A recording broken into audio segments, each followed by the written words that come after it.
안녕하세요. 디지털 듣기평가 김하솔입니다. 이번 시간에는 지난 시간에 배운 키네마스터 각각의 기능들을 활용하여 실제 미디어를 편집하는 다양한 기능들을 익혀보고 주제에 맞는 컷 편집을 알아보도록 하겠습니다.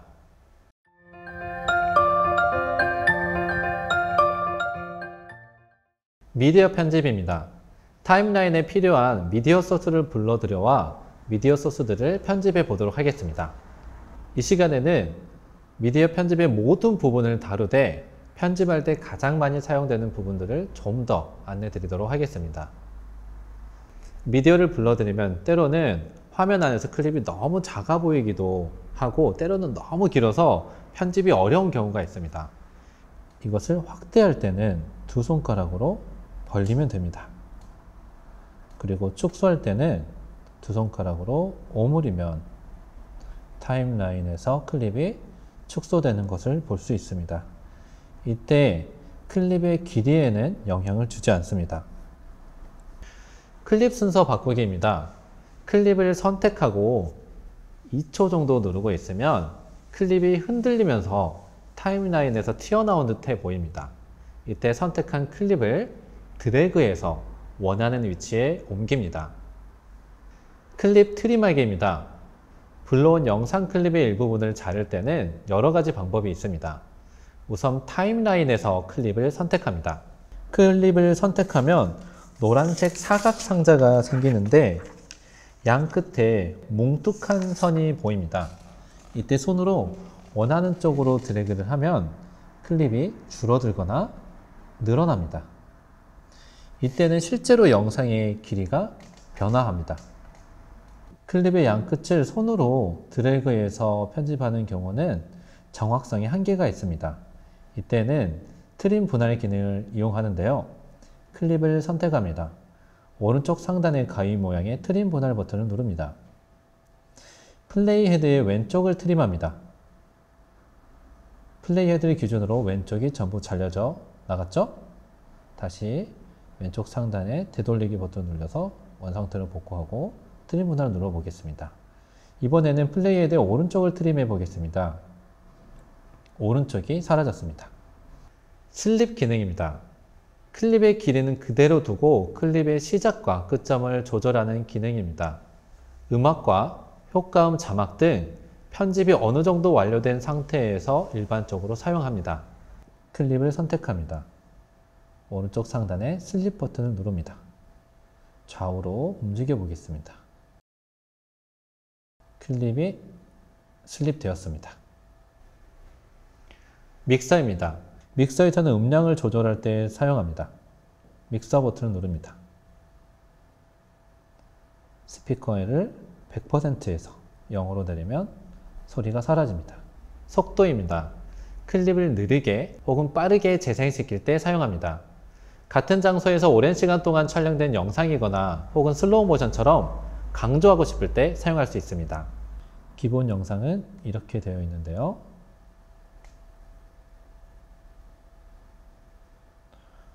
속도를 더 빨리 해보도록 하겠습니다. 8배속을 눌러볼게요.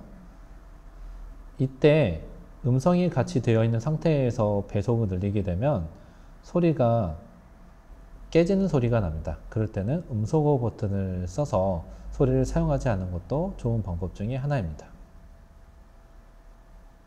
재생을 해보겠습니다. 8배속으로 빨라진 것을 확인할 수 있습니다. 리버스, 거꾸로 감기입니다. 드라마나 영화에서 시간을 거슬러 올라갈 때 많이 사용합니다. 팬, 줌, 화면이 좌우로 조금씩 움직이거나 확대가 되거나 축소되는 것을 말합니다. 보통 사진 슬라이드에 많이 사용됩니다. 회전 미러링 기능입니다. 화면을 좌우로 바꿔야 할 때 혹은 회전시킬 때 사용합니다. 필터 기능입니다. 필터는 여러분이 원하는 색상을 선택해서 적용하는 것인데 필터의 강도를 조절할 수 있어서 자연스럽게 색 보정을 할 수가 있습니다. 조정 기능입니다. 노출, 대비, 채도 등 다양한 요소들을 변형할 수 있습니다. 영상에서의 포토샵이라고 생각하면 쉽게 이해를 할 수 있을 것 같습니다. 클립 그래픽입니다. 다양한 영상 효과를 적용할 수 있습니다. 비네트 기능입니다. 주변부를 어둡게 만듭니다. 상세 볼륨입니다.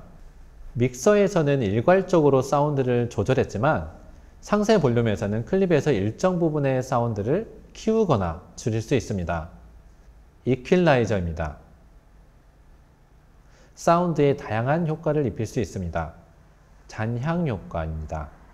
말 그대로 영상의 소리에 잔향 효과를 넣을 수 있습니다. 음성 변조, 음성을 변조할 수 있는 기능입니다. 오디오 추출, 영상 클립에서 오디오 트랙만 따로 추출합니다. 2개의 영상으로 혹은 2개 이상의 영상으로 대화 편집할 때 요긴하게 사용할 수 있습니다. 정보, 영상 클립 정보를 확인합니다. 여러분, 모바일 어플에서도 이렇게 많은 부분이 편집이 가능하다는 사실이 놀랍지 않나요? 너무 많은 기능이 있어서 어렵다고 느껴질까요? 괜찮아요.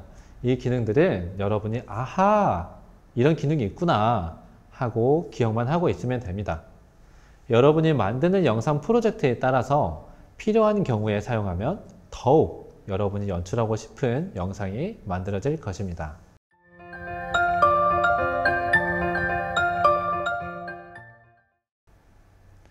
레이어 기능에 대해서 안내하겠습니다. 레이어는 메인 타임라인의 영상 위에 다른 트랙을 올리는 것을 말합니다. 메인 타임라인의 영상이 놓여져 있다면 그 위에 이미지나 영상 혹은 영상의 효과, 자막, 스티커, 손글씨 등을 입힐 수 있는데요. 함께 알아보겠습니다. 미디어입니다. 미디어, 이미지, 영상에 또 다른 미디어, 이미지, 영상을 삽입할 수 있습니다. 뉴스에서 앵커가 사안에 대해 설명할 때 나온 영상이 바로 이런 방식으로 제작된 것입니다. 효과, 미디어에 여러 가지 효과를 입힐 수 있습니다. 대표적으로 모자이크 혹은 가우시언 블러 효과가 있습니다. 필요한 경우 다른 여러 가지 효과를 에셋 스토어에서 다운로드 받아서 활용할 수 있습니다. 텍스트, 텍스트를 삽입할 수 있습니다. 이 기능을 통해 자막을 삽입합니다. 스티커, 다양한 스티커를 삽입할 수 있습니다. 손글씨, 손글씨, 도형 등을 입력할 수 있습니다. 여기서 잠깐, 여러분, 메인 타임라인의 미디어 소스처럼 레이어도 편집을 할 수 있을까요? 물론이죠. 아주 손쉽고 간단하면서 다양한 편집이 가능합니다. 레이어를 삽입해 보도록 하겠습니다. 삽입된 레이어를 터치합니다. 노란색 바가 생기고 오른쪽 상단에 새로운 옵션 패널이 보입니다. 메인 타임라인에서 다루었던 메뉴들을 제외하고 새로 나온 메뉴들에 대해 소개하도록 하겠습니다. 인 애니메이션, 여러분 파워포인트 사용해 본 적이 있나요? 네, 거기서 애니메이션 효과 주는 것과 같습니다. 인 애니메이션은 레이어가 시작할 때 다양한 움직임 효과를 줄 수 있습니다.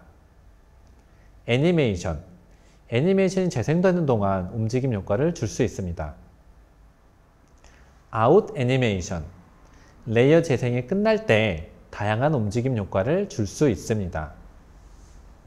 화면 분할, 화면을 배치하는 기능입니다. 핸드폰으로 레이어의 위치와 크기를 정확히 맞추기가 어려울 수 있는데 키네마스터에서 다양한 기능을 제공하여 화면을 배치할 수 있습니다. 크롭, 화면의 크기를 자를 수 있습니다. 불필요한 부분을 잘라낼 때 유용하게 크롭 기능을 사용하길 추천합니다.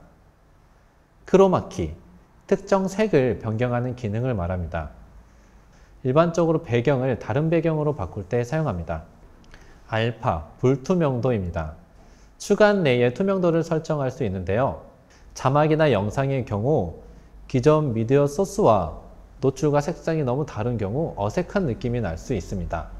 이러한 경우 알파 투명도를 70에서 90 정도로 조절해서 배경과 자연스럽게 어울리게 하는 것이 좋습니다. 혼합, 메인 타임라인에서 미디어 소스와 섞이는 정도를 조절할 수 있습니다. 초현실적인 표현을 하는데도 활용할 수 있습니다. 이렇게 레이어의 옵션 패널에 대해서 알아보았는데요.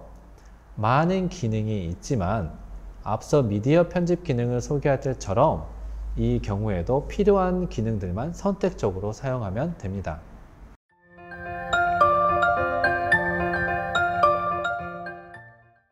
편집은 제가 알려드린 기능들도 있지만 결국 개인적인 리듬감을 토대로 편집을 진행을 하는데요. 다음은 선생님이 편집을 할 때 참고하는 기준입니다. 여러분에게도 도움이 될 것 같아서 소개합니다. 영화감독 에드워드 디미트릭이 제시한 편집의 7가지 원칙. 첫 번째, 분명한 이유 없이 자르지 않는다. 두 번째, 어느 프레임에서 자를지 결정하기 어려울 때는 숏을 짧게 하기보다는 길게 하는 편이 낫다. 세 번째, 가능하면 동작 중에 커팅하는 것이 낫다. 네 번째, 관객은 새로운 정보를 선호한다. 다섯 번째, 모든 장면의 시작과 끝에서 연기가 진행 중이어야 한다. 여섯 번째, 정확한 연결보다는 적절한 의미의 전달을 위해 편집한다. 일곱 번째, 형식보다 내용이 중요하다.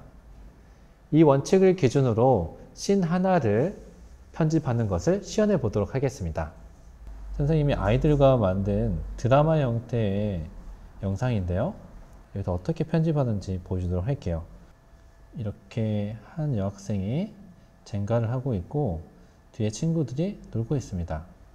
그런데 한 친구가 저기 있는 색연필 좀 가져와 줄래? 해서 화면 선을 확대했죠? 두 손으로 늘렸습니다. 그리고 끝에 부분을 좀 자르겠습니다. 그리고 걸어가는 장면, 실제로 부딪히기 전까지이니까 그 전에 잘라보도록 하겠습니다.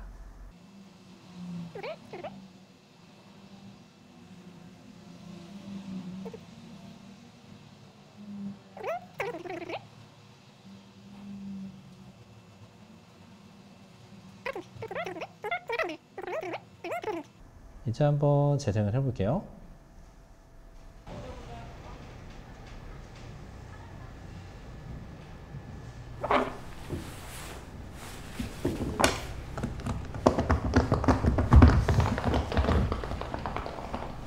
저기 있는 색연필 좀 가져와 줘. 알겠어.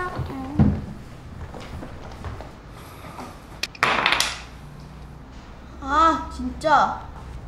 미안해. 몰랐어. 네, 완성되었습니다. 여러분 이것처럼 컷 편집만 하더라도 충분히 멋진 영상을 만들 수 있다는 거 명심하고 하나씩 하나씩 해보면 좋겠습니다.